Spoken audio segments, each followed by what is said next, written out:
Hi friends, I am Sheikh Jani Alam, your English guide. Friends, আমরা আলোচনা করছি degree change নিয়ে। Degree change করতে গেলে আমরা প্রধানত দুটো টাইপ পেয়ে থাকি।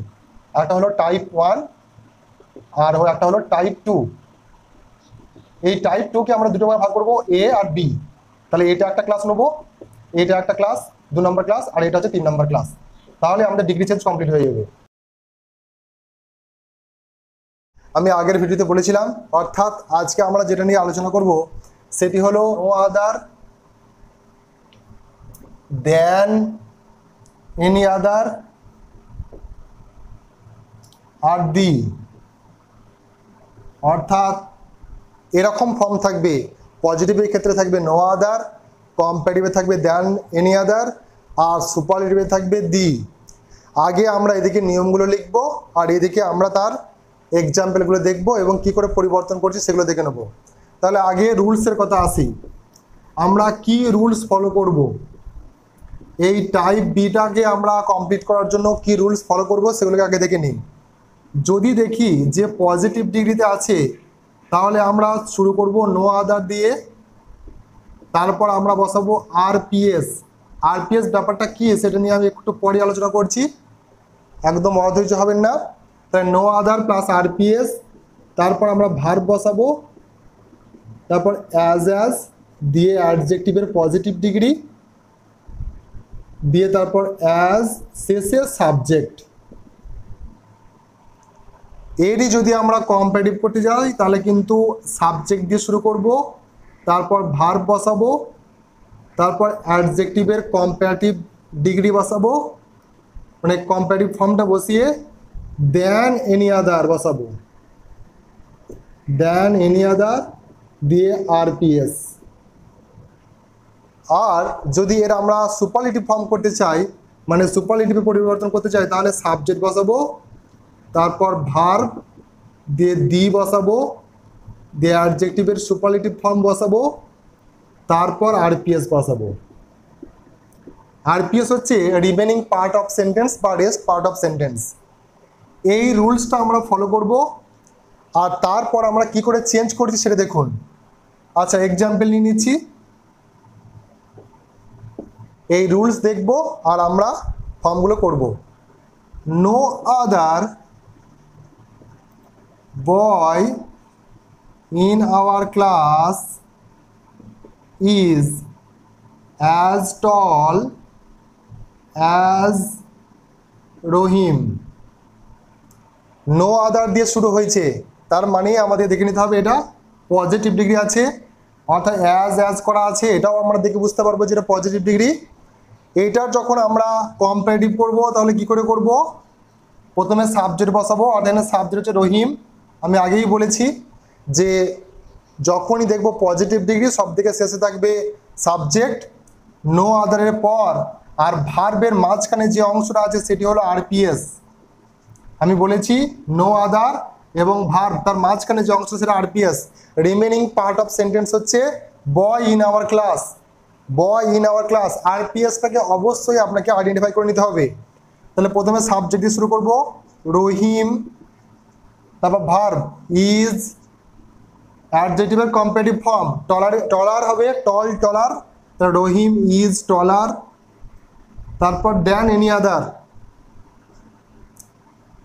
সরি দেনটা বসতে বলে গেছি, দেন এনি আদার, তারপর আরপিএস। আরপিএস কোনটা, boy in our class,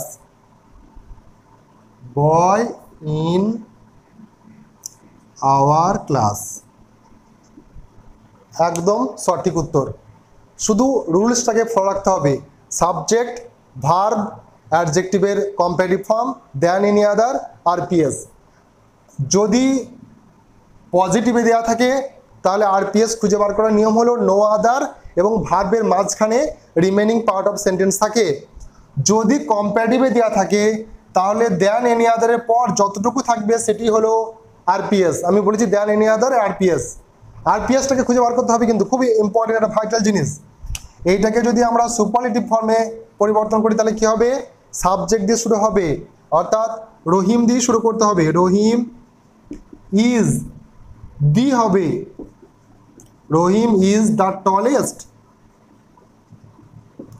boy in our class. এখানে আরপিএস কোনটা আমি বলেছি, দি এবং অ্যাডজেক্টিভের সুপারলেটিভ ফর্মের পর যতটুকু অংশ থাকবে সেটাই আরপিএস। এটা টলেস্টের পর যেটা থাকবে সেটাই আরপিএস। তাহলে যদি আমার এইটা দেওয়া থাকতো, শুধুমাত্র যদি আমাকে এরকম বাক্য দেওয়া থাকতো, rose is the most beautiful flower, তাহলে কি উত্তর হতো? আগে বুঝে নিতে হবে আমার কোন ফর্মে আছে। ইজ দি মোস্ট বিউটিফুল, এটা সুপারলেটিভে আছে, তার মানে এটা হলো সাবজেক্ট, এটা ভার্ব, দি এর পর এটি হলো অ্যাডজেক্টিভের সুপারলেটিভ ফর্ম, এবং এটা হচ্ছে আরপিএস। আরপিএস সবসময় বড় হবে তার কোনো মানে নাই, রিমেনিং পার্ট অফ সেন্টেন্স ছোট হতে পারে, বড় হতে পারে। তাহলে এটাকে আমাকে সুপারলেটিভ ফর্মে করা আছে। যদি আমাকে এটাকে নেগেটিভ করতে বলে তাহলে আমি কি করব? নেগেটিভ মানে ঘাবড়ে যাওয়ার কিছু নেই, আপনাকে পজিটিভ ফর্ম করতে বলেছে, কারণ নো আদার মানে নেগেটিভ ফর্ম। তাহলে নো আদার দিয়ে শুরু করব। নো আদার, আরপিএস ছোট আছে, ফ্লাওয়ার। মনে রাখবেন নো আদার এর পর সবসময় যে নাউনটা বসবে এটা সবসময় সিঙ্গুলার ফর্ম বসবে, তাহলে ভার্বটাও সিঙ্গুলার বসবে। No other flower is as beautiful as rose. কিন্তু যদি আমাকে এটা কম্পারেটিভ ফর্ম করতে বলতো তাহলে আমাকে এই নিয়মটা ফলো করতে হতো। রোজ ইজ, এটা কম্পারেটিভ ফর্ম লিখছি, রোজ ইজ বিউটিফুলের কম্পারেটিভ ফর্ম হচ্ছে more beautiful. Rose is more beautiful than any other flower. আশা করছি ব্যাপারটা বুঝতে পারছেন। যেই ফর্মটা দেওয়া থাকবে সেটাকে প্রথমে আমাকে আইডেন্টিফাই করতে হবে, তারপর আমি মনে মনে সেখানে কোনটা সাবজেক্ট ভার্ব অবজেক্ট সেটাকে আইডেন্টিফাই করে নেবো, কোনটা আরপিএস সেটা খুব ইম্পর্টেন্ট জিনিস, সেটাকে আমি আইডেন্টিফাই করে নেবো। তারপর আমি কি করব না এগুলোকে করার চেষ্টা করব। চলুন আরও আমরা এক্সাম্পল নিয়ে নিই এবং বোঝার চেষ্টা করি। India is greater than any other country in the world। বিশ্বের যে কোনো দেশের থেকে ভারত মহান। এটা কি ফর্মে আছে? অবভিয়াসলি কম্পারেটিভ ফর্মে আছে, কারণ দেন এনি আদার আছে। দেন এনি আদার মানে এটা হচ্ছে কম্পারেটিভ ফর্ম। তাহলে এটাকে যদি আমাকে পজিটিভ করতে বলে তাহলে আমি কি দিয়ে শুরু করব? নো আদার। নো আদার দিয়ে শুরু করার আগে আমাকে আরপিএসটা খুঁজে বার করতে হবে। দেন এনি আদার পর যতটুকু অংশ থাকে এটা হচ্ছে RPS, remaining part of sentence. তাহলে no other country in the world, great এর পজিটিভ ফর্ম হচ্ছে গ্রেট, গ্রেটারের positive form. No other country in the world is as great as India. Clear? যদি আমাকে সুপারলেটিভ ফর্ম করতে বলতো তাহলে কি হতো? আমি সাবজেক্ট অর্থাৎ ইন্ডিয়া দিয়ে শুরু করতাম, তাহলে কি হতো? ইন্ডিয়া ইজ দিয়ে গ্রেটের সাবজেক্টের সুপারলেটিভ ফর্ম কি? গ্রেটেস্ট। তাহলে India is the greatest, the RPSটা country in the world, country in the world। তাহলে আমি তিনটে এক্সাম্পলকে তিনটে ভাবে দিয়ে আপনাদের বোঝানোর চেষ্টা করলাম। খুবই ইজি একটা জিনিস, শুধু রুলসটাকে আপনাকে ফলো করতে হবে, তাহলেই আপনি এই সমস্ত ডিগ্রি ইজিলি করতে পারবেন। আজকের ক্লাস এটুকুই ছিল। আশা করছি যে আর টপিকটি খুব ভালোভাবে বুঝতে পেরেছেন। তবু যদি মনে কোনো রকম ডাউট থেকে যায় অবশ্যই নিচে কমেন্ট করুন, আমি আপনাকে হেল্প করব।